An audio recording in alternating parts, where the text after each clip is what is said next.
Good evening, London. Allow me first to apologize for this interruption. I do, like many of you, appreciate the comforts of the everyday routine, the security of the familiar, the tranquility of repetition. I enjoy them as much as any bloke, but in the spirit of commemoration, whereby those important events of the past, usually associated with someone's death or the end of some awful bloody struggle, are celebrated with a nice holiday, I thought we could mark this November the 5th, a day that is sadly no longer remembered, by taking some time out of our daily lives to sit down and have a little chat. There are, of course, those who do not want me to speak.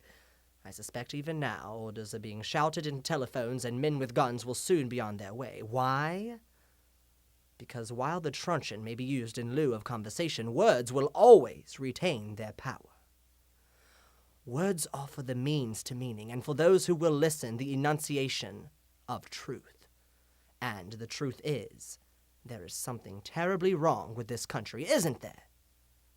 Cruelty and injustice, intolerance and oppression.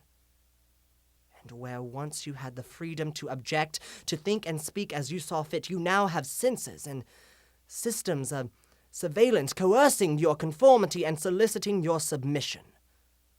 How did this happen? Who's to blame? Well, certainly there are those who are more responsible than others, and they will be held accountable. But again, truth be told, if you're looking for the guilty, you need only look into the mirror. I know why you did it. I know you were afraid. Who wouldn't be? War? Terror? Disease? There were a myriad of problems which conspired to corrupt your reason and rob you of your common sense. Fear got the best of you, and in your panic, you turned to the now High Chancellor Adam Sutler. He promised you order. He promised you peace. And all he demanded in return was your silent, obedient consent. Last night I sought to end that silence. Last night I destroyed the Old Bailey to remind this country of what it has forgotten. More than 400 years ago, a great citizen wished the embed of the 5th of November forever in our memory.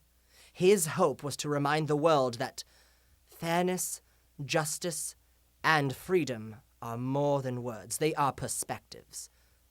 So if you've seen nothing, if the crimes of this government remain unknown to you, then I would suggest that you will allow the 5th of November to pass unmarked.